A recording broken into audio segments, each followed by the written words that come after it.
It's Dave's podcast. Let me tell you, it's Dave's podcast. It's Dave's podcast. Let me tell you, it's Dave's podcast.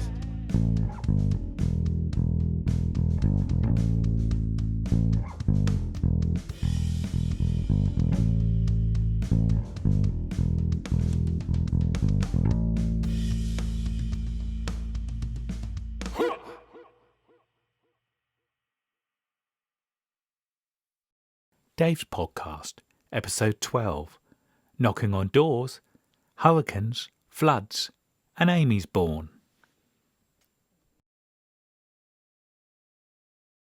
So where we left off in episode 11, I just called on my first customer. I managed to drag her to the back of the van, and this little old lady had a place fillet for 80p, and we were off. It was a long job that first week, knocking on doors. Maybe 5 or 6 houses would be empty, then you'd get someone, and they didn't really eat fish. Each time we gained a customer, we would write down their house number. We had 4 spiral notebooks for each day of the week. Some people I met that week became very good customers, and I called on them every week for the next 12 years. Some recommended me to their friends and sent me off down other roads. I remember calling on 2 sisters who had just moved into a council bungalow for the first time. They were so very excited. The house had running water and electricity for the first time in their lives. This was 1987. They had fish off me, and every week for 50 weeks of the year. OK, it was only a couple of pound, but these became my bread and butter, my regulars. It was nice to get big sales, but you needed these old, loyal customers. By the end of that first week, we made £70. We needed to take a bit out of our savings to make up our weekly wage. But this was the first and only time we didn't make enough money. From the second week, we were in the clear. It was all cash in those days, with 1 or 2 cheques. At the end of the day, we would tip the money out on a sheet of newspaper and count it. All the fish scales and everything. On Monday, I would pay the money into NatWest. Other banks are available. How the bank tellers would fight over who would count my smelly money. But I didn't worry. It was good honest graft. In each village I went in, I would call on the local shop.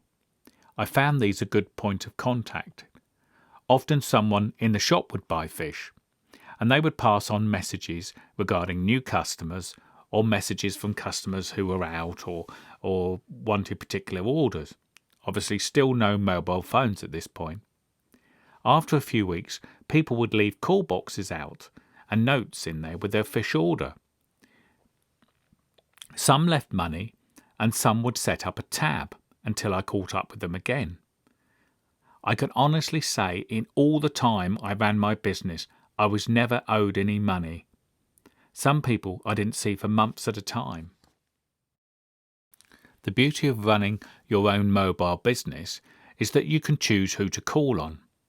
I had a general rule: if I called for 3 weeks without reply, then you were dropped. Generally the people were lovely. Some I liked more than others. We got talking. I would mention being a Reading season ticket holder, and we would then talk to each other each week. I found our first accountant in Yellow Pages. Yellow Pages is kind of like the internet, but in paper form. But after being with them for a few years, they grew in size, and I was paying them around £300, and he told me that they were too big a firm for what I really needed. Luckily, I found a fellow Royal supporter, an accountant called Paula Martin, who did our accounts for the next 20 years and charged us £120. She went on to run the Star Reading fan base supporters club and often gave me the inside news about the club on our Thursday catch-up. I only ever stopped going to one customer in 12 years. That was a lady who complained about her fish wasn't fresh one week. I was very careful about my quality. I just offered her some new fish the following week.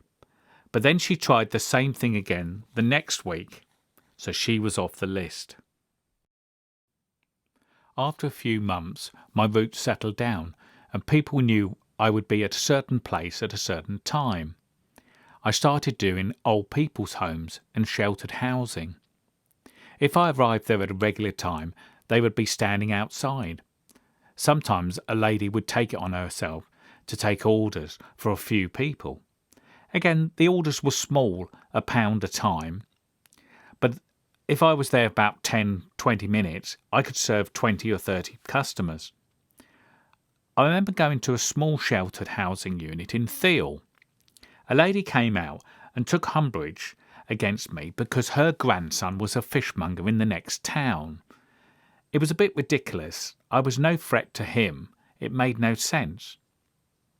Anyway, after a few months, no one was coming out, so I stopped calling. A few months went by, and I bumped into one of the ladies that lived in the sheltered housings who was visiting one of my other customers.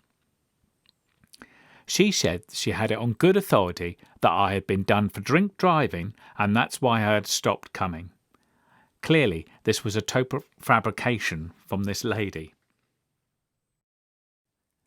So by Christmas 1987, I would normally have a week off at Christmas, or 10 days, depending on which day Christmas fell. The first year, I only got a few orders. I'd only been going a couple of months, so the odd whole salmon, some smoked salmon, bags of prawns, but it wasn't enough to pay for 2 weeks' money.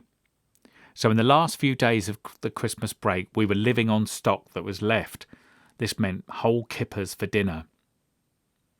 I would also have August bank holiday off, as there was no fish on a Tuesday after a bank holiday, so it meant I could have the whole week off and only lose 3 days. And a lot of customers were away at this time anyway.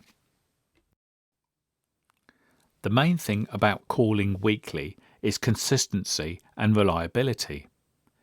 Bearing in mind that you couldn't call everybody up or drop a WhatsApp group chat message.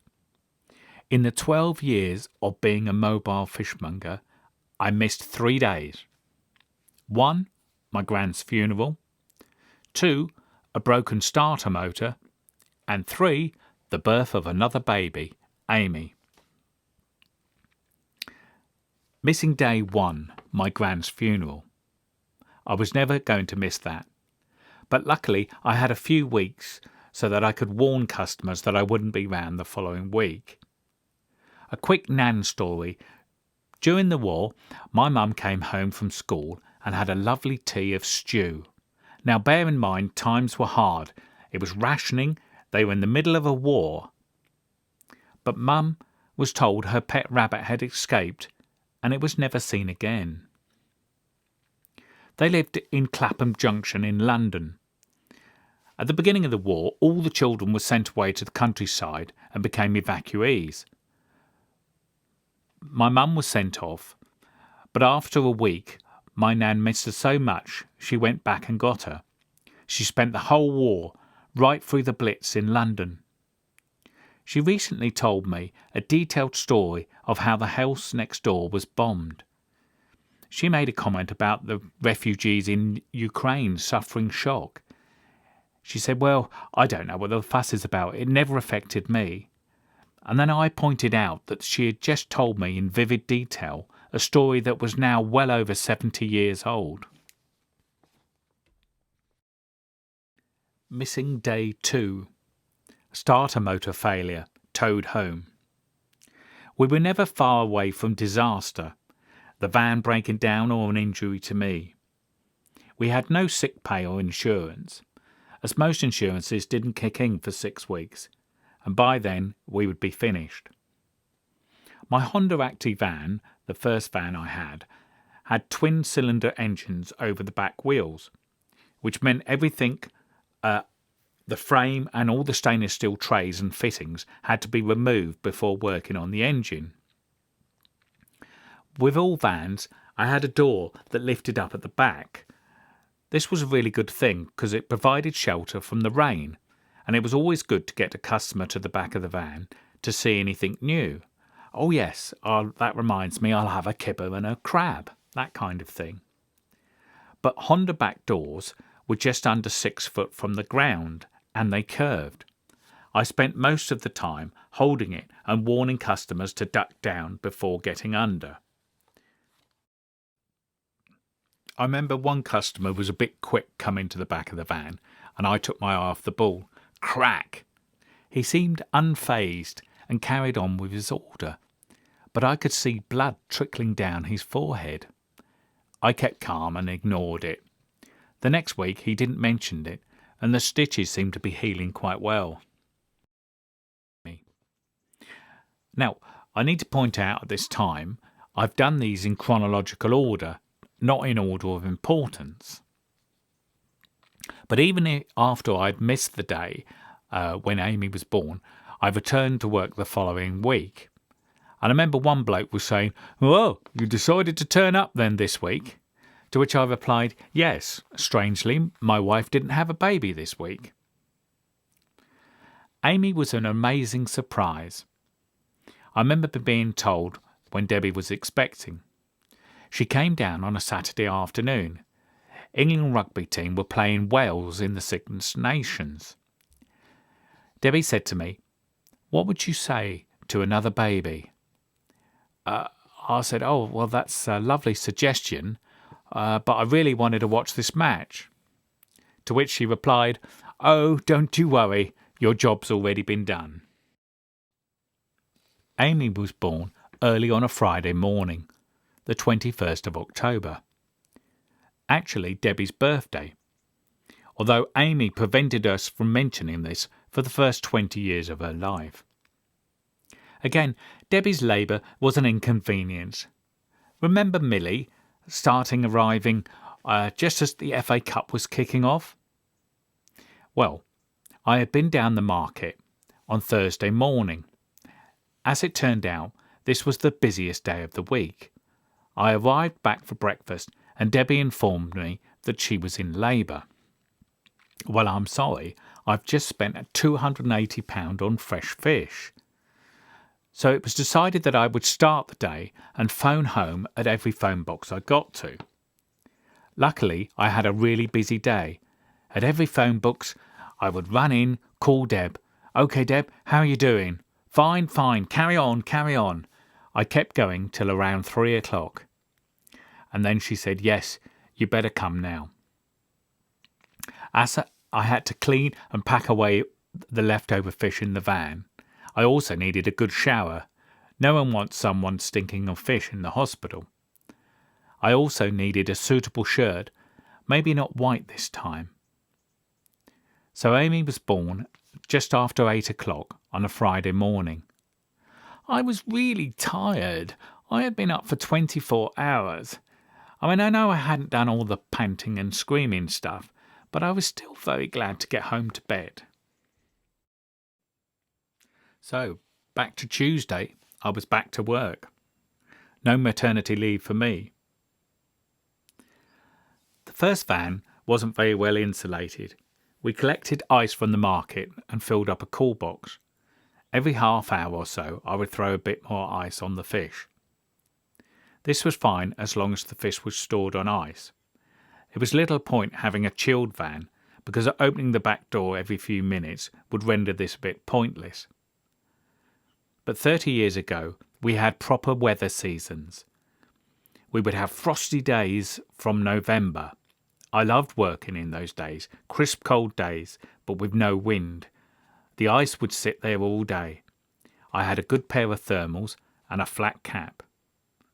It was around this time I started growing my hair, which means my hair had always grown.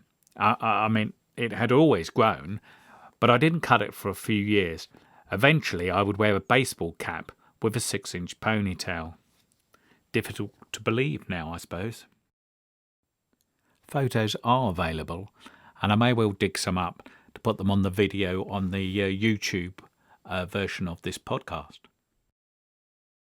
During my time as a mobile fishmonger, I was constantly fighting the weather, even from the price of fish, which would fluctuate from day to day. If the weather at sea was bad, the boats couldn't get in, and the price of fish went up. You would buy fish in stone boxes, £14. Cod could differ from £12 a box to £20 a box. Snow was a problem in those days. Although it never actually stopped me getting round, it stopped me sometimes getting into certain few villages. I used to leave home at 5:45 in the morning. One day when I left, it was snowing hard. No one else would be stupid enough to be out on the road at that time. Virgin snow was laying on the road, and I was creeping along. I went round a sharp bend, and I lost it. The van did a complete 360, but luckily no one was coming the other way. I took my foot off all the pedals and let it spin round. The van ended up facing the right way. I took a breath and carried on. I had an early mishap during the hurricane of 1988. Everyone remembers the hurricane of 1987, the one where Michael Fish informs us that no hurricane is on the way. But the following year we had another storm, but it was during the day and affected mostly the south of England. It was a Thursday afternoon, and I called at a large house in Farley Hill. I would call at the lodge house and then a long drive down to the main house. I called at the gatehouse, a small bungalow. Through the front door was a large hallway with wooden parquet flooring and a grand piano situated in it. After serving them, I drove down the drive and called at the large manor house. The lady there, I can't remember her name, so I'm going to call her Audrey Forbes Hamilton, came to the back of the van. A huge gust of wind came, and I could see trees in her extensive grounds just falling down as we stood there. I finished serving her and headed back up the driveway. But as I got round a bend, there was a huge monkey puzzle tree which had fallen over the driveway and into the gatehouse. I stopped in front of the massive tree trunk, taller than my little van, and I could see the tree had smashed through the roof of the bungalow. I jumped through a gap in the hedge and got to the front door and rang the bell. The lady, I'm going to call her Penelope Keefe, came to the door. Behind her, I could see the branch had embedded into the flooring, luckily missing the grand piano. Penelope Keefe was screaming at me to save Winky Woo. Save Winky Woo! Save Winky Woo! She handed me a small dog basket and asked me to get her snappy little Shih Tzu from the car, which I did. I then checked they were all right. They were fine, but they were obviously very shocked. I went back through the hedge. It was at this point that I became aware of a smell of burning and lots of blue sparks. The live electrical cable had come down and was entangled in the hedge. I had missed certain death by inches. I assessed the situation. The tree was resting on the roof of the bungalow, and there was no way past. I drove back to the manor house and explained what had happened. They allowed me to keep my van in their drive overnight. I had to phone Deb and get her to pick me up. The next day we arrived back. The owner had now cut some of the branches off and cleared up, but the side of the trunk made it a specialist job with a large chainsaw. I walked up the drive to my van and drove it back to the tree. I thought if I could get right into the hedge, there was a bit of a gap, and my van, who was only 6 feet tall. With Deb guiding me, I attempted to drive it through the gap. After a bit of scraping and scratching, suddenly I popped through. I was dressed and ready for work, so I said goodbye to Deb. It was now 10 a.m, and I drove to approximately where I would start my normally Friday round, and carried on as normal. few weeks after the hurricane happened, we had been having a lot of rain. It was a Friday afternoon, and as I came round a bend I could see that the road was flooded. But then I witnessed a vehicle driving through. They were about 100 yards ahead of me, so I was encouraged by this and drove on. I came into the floods and kept the engine revs high, but the water started coming in through the doors, and then the van came to a shuddering halt. What to do now? All the local fields were completely flooded, and in one field I could see a rowing boat, a good half a mile away. This boat started moving towards me. After a while, she came closer and closer, and I recognised her as one of my customers. Eventually, she arrived at the van. "Hello, David. Are you in trouble?" Yes, a bit." "Okay, hold on. Leave it to me." And she disappeared and rode away for a good 20 minutes. Then she arrived back in an old Land Rover. She drove through the flood water and positioned herself in front of me. She was waving a tow rope out the window. I pushed the van door open and stepped into 18 inches of freezing water. I waded to the customer, collected the tow rope. I had to reach down into the water and attach it to the front of the van, and then connected it to the tow bar of the Land Rover. I got in my van and tooted the horn. Off we went. After 50 feet, we arrived on dry land, and I slipped the van into second gear. The engine turned over and over, but eventually fired. I kept it running as she kept towing. Then I tooted, she stopped, I jumped out, squelched to disconnect the tow rope, and handed it back to her, thanking her. I jumped in and carried on with my Friday round.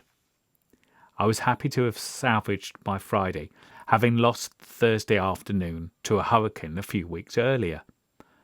My vans seemed to have suffered no damage from being underwater. My shoes and boots were a little more squelchy.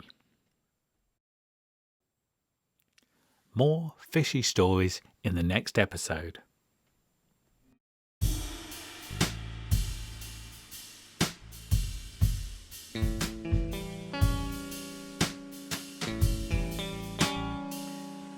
Well, if you've enjoyed this episode, you know what you gotta do. You gotta like it, and you gotta share it.